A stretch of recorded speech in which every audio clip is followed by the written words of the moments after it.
your department have any specific plan of action now? The bee incident that occurred at the local wedding here yesterday is a prime example of what citizens living in what we call a bee red zone have to be prepared for.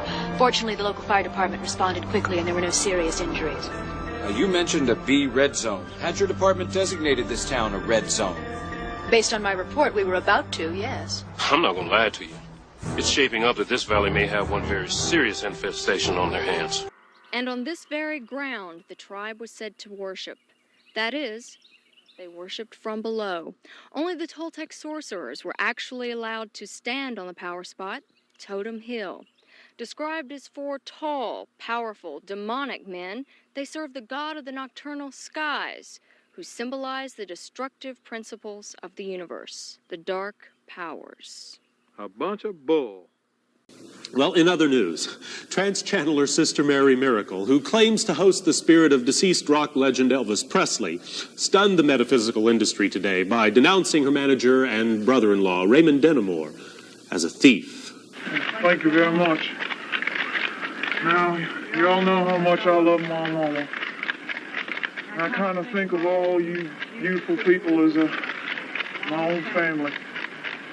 That's why it pains me to have to tell you that something has gone wrong.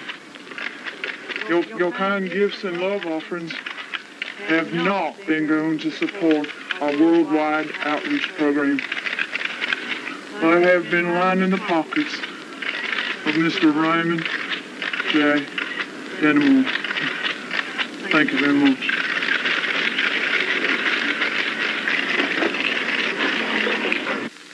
And there you have it. Trans-channeler Sister Mary Miracle, the alleged voice of rock great Elvis Presley, has accused Raymond Denimore, her confidant, manager, and brother-in-law, of stealing over $6.5 million. More about this breaking story as it develops. We were there at the border this afternoon when customs officials busted this car. Officials say that most of those arrested with the illegal vegetables are young people. They speculate that growing up in the years since the Great Tomato War, this new generation has no fear of the potential danger involved. It is a danger that I remember well. It was turn the damn channel, will you? There's got to be something better than this. Can we change the channel?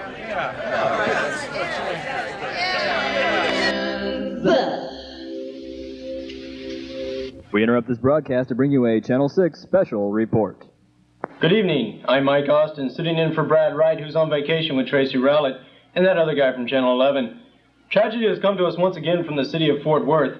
A grisly story of multiple murder comes to us from the campus of Texas Christian University. Reporter Gloria Ruz Esparza is live at the site of the bloodletting. Gloria?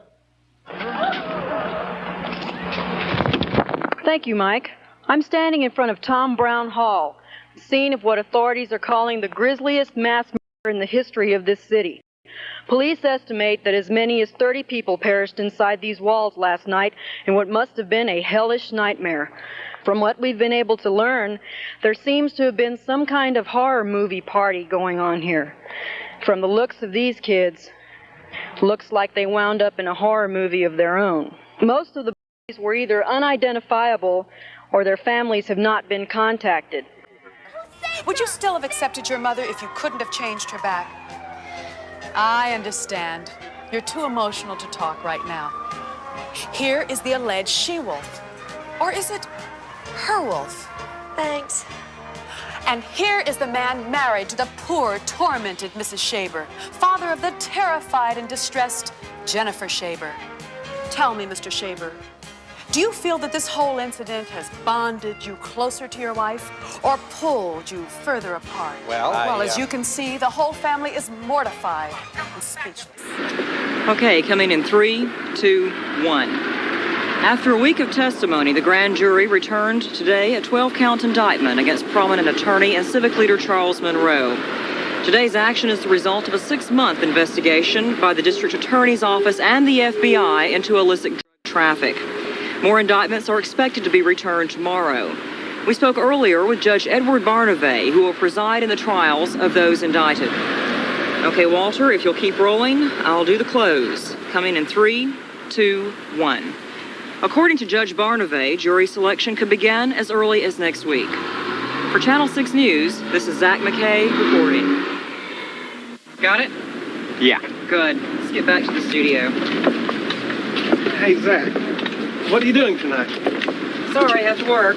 What about tomorrow night? How old are you guys? 16? We're old enough to show you a good time. The big news for the teen crowd tonight, popular heavy metal band Black Roses came to New York today on a 5-day concert swing before taking their show to Britain early next week.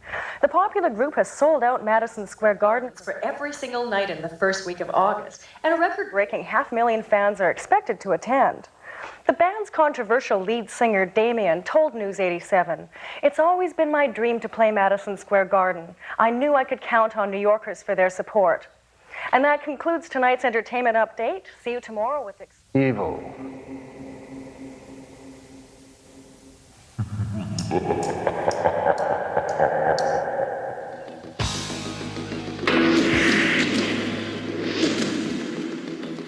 Not much to say. He wants to talk to the cameras. Where are they? Over there in the bushes. Is he armed? Very. And he's really pissed off about something. I can't figure it out. He won't talk to us. You got snipers? Yeah, we got 4 of them dug out there. Well, they're as safe as it can be.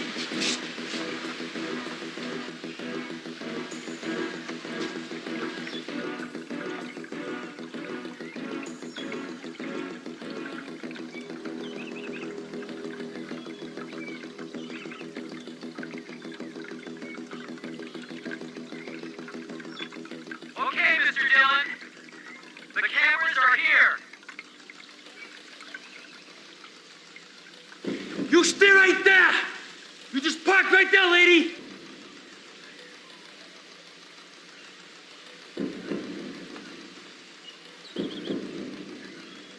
We're recording. The name's Dillon! I work at the dockyards, eh? Just what do you intend to do with your prisoner? This son of a is going for a swim in his own pool.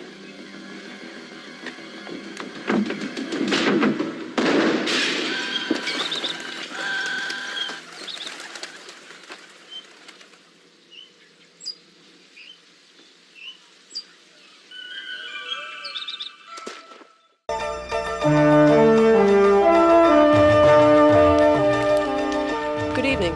This is a report on the latest in a series of satanic-related known as the Satan which have been terrorizing this area for the past 5 months. Now, police are releasing this composite sketch of the man believed responsible for the murders. And today, we spoke with Detective Stevens at the hospital where Christie's body was taken. Detective Stevens, do you think there could have been anything done to prevent this? I could have caught him. So far, police have patrolled the area 3 times and have accounted for only 16 bodies of the 37 people who were camping in this vicinity just last night. No one knows who or what could be responsible for such a hideous tragedy as this. When questioned, police could merely speculate by saying that it appeared to be the work of a pack of vicious animals such as wolves. However, there haven't been any wolf sightings in this vicinity for over 150 years. For Metro News, this is Jay Irwin. Oh, we're on? Oh, yes. Thanks, Gloria. Can't wait to see it. And on the lighter side, film critic Bobby Wygant takes a look at a new film horror movie. Bobby? Well, Mike, it seems only appropriate that on the night of the worst year in Fort Worth history, I review one of the worst movies in Fort Worth history, Carnage Hall.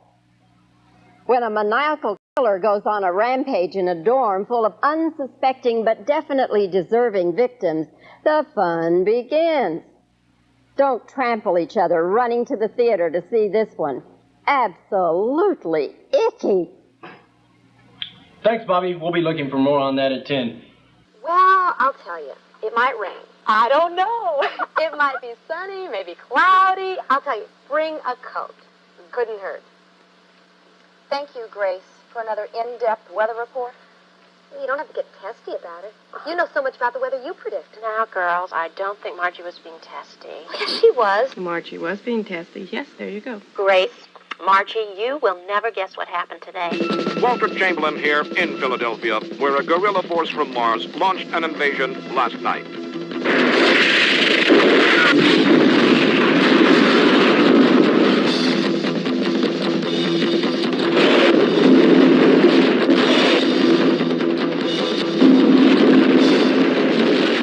This morning, a giant gorilla attacked downtown Philly. Earlier today, guerrilla leader Bonzo Khan announced at a press conference, "We will continue our war against Philadelphia until we have established an independent Martian state." Here on this quiet little street in Sherman Oaks, a college co-ed, 22-year-old Janie Richter became victim number 11 in a series of brutal slayings over the past few weeks. The coroner's office issued a report this morning that Miss Richter's body had been found. Apparently, her neck had been broken and her left leg ripped from her body. This is Alex Waverly in Sherman Oaks for KJ. On the little scene, the savaged body of Margie Holt, a well-to-do lady of middle age, was found this morning in her downtown apartment. Mrs. Holt's head had been stuffed into a microwave oven and her face beyond recognition. The police believe that this crime is connected to the death of another wealthy widow several weeks ago. Their theory is confirmed by the testimony of a vagrant who claims he actually saw the murder take place. According to the vagrant, who is currently being treated at County Hospital, the killer made repeated attempts to do away with him. The police are using the injured man's description to construct an identikit of the maniac.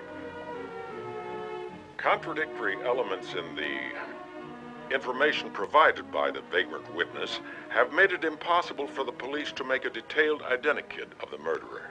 It seems certain, however, that he wears steel-rimmed eyeglasses. He is tall and has a dark beard. We'll give you further details as they come in. New news in the Jeffrey Dahmer case. A Milwaukee man outfoxed and overpowered his new friend. Tracy Edwards, 32, said he met Dahmer, 31, in a Milwaukee shopping mall and agreed to return to Dahmer's place for a drink. 4 hours later, Edwards, in handcuffs, flagged down the police. Police found parts from 11 bodies in the apartment. Police say Dahmer confessed to stealing and dismembering men he lured to his apartment. Edwards said he saw no human remains, but did say the place stunk. He also said Dahmer seemed like a pretty ordinary, regular guy. He said he escaped by making Dahmer trust him and with martial arts. Edwards said the experience was traumatic. He said, "I don't want any new friends anymore. I'm happy with who I'm friends with now." Yeah. What are you watching? The news. Why? We can turn them to. I think I will, you know. The fire department says that the false alarm was probably pulled by a group of teenagers seen hanging around the school shortly before the alarm was sounded. Carol? That similar instances of pranks occurred sometime this morning when Frida Frump, caretaker of the small cemetery in the north end of town, discovered a grave dug up and a trail of blood leading away from the scene. Sources tell News World that the unmarked grave belonged to a farmer. Rumors say it was the farmer who murdered children on his farm. But since the grave was unmarked, these reports were never confirmed. Police tell us that they are sure that this was the work of pranksters and that there is no cause for alarm. Always throwing Halloweens around. In other local news, a group of protesters gathered today outside the Davis Chemical Plant. They're there to voice opposition to the plant's continued operation, which they claim is in violation of federal standards for clean air and water. Les Manley reports. These protesters have been here all day, their vigil beginning before sunrise. They're angered by the apparent disregard by Armin Davis and his local plant managers for EPA regulations and, in fact, for the quality of life here in Brazoria County. We're out here because we want this madness to stop. This company has been damaging the health of our county for too long now. We've had enough two-headed lizards and stinking dead fish. And, well, everybody knows about the Carter baby. If the government can't do something about this, we'll have to take it into our own hands. Officials in Congress are optimistic that the Navy's new proposed high-tech satellite detection system will result in positive identification that the body of the 28-year-old woman who was found mauled to death today by wolves in the Malibu hillside was indeed Jenny Porter. Authorities found pieces of Miss Porter's body spread throughout the Point Dume region, where the Navy completed its second of the successful satellite matrix system launches. Pentagon officials were pleased with the results and look forward to 2 more attacks. In other news, the popularity of hamster breeding in North Texas has reached an all-time high. It seems now that the population of the hamsters is now going to be something that, well, none of us know. But in other news, it seems to be... What can you tell us about the prisoner who is still at large? Jerome DeCenzo is the guy's name. His aliases are Bobby Carnegie or Paul McKenna. He's a very dangerous criminal. He's probably armed and has a history of violence. Just what we need, another lunatic on the loose. Put trout fishing on hold. I hope that guy doesn't come up here. He's going to ruin my fishing trip. Shut up, man. I'm trying to listen to this. This could be serious. Come on, Marianne. This is a party. Lighten up. I mean, it's not that bad. It's not that big a deal. Yeah, but it's scary. No, it's not either. Just forget about it. He's not even going to come up this way. Internal policy regarding inmate work assignments. We'll be out here live for the rest of the evening, bringing you updates as they occur. Come on, you guys. Let's have fun. I mean, this is supposed to be a party.